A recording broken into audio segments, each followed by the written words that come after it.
eto na nga. Mabalik na tayo dun sa pinagdrapan natin kay sir. Nakontak ko naman na kasi tumawag dito sa cellphone niya. Yung passenger ko, tumawag yung tita niya.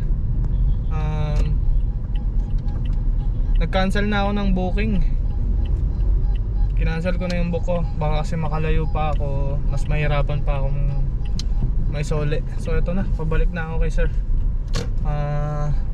Antayin ko na lang siya kung saan ko daw siya dinrap. So sana nandito na agad para hindi na ako mag-aantay ng matagal. Tingnan natin.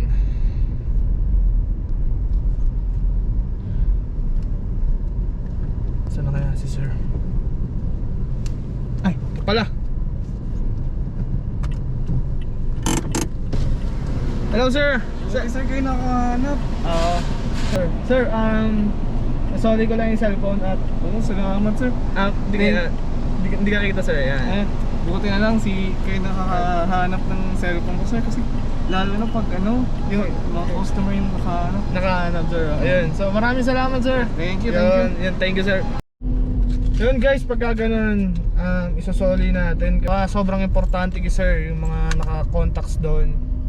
Siyempre, tayo naman napaka buti naman natin sa mga ganyang bagay.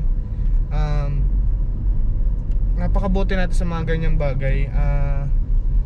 As a Grab driver is ang gusto natin maayos na serbisyo. Passenger is sharing their location. Yung contact niya. So nakaiwan si sir ng cellphone na nasoli natin.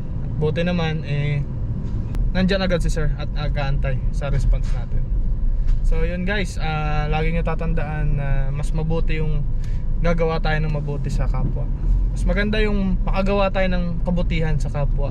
Sir, so yun lang guys, sana yung mga gantong scenario maging gayahin ng ibang Grab driver natin na nagsasolid ng cellphone. Yun lang.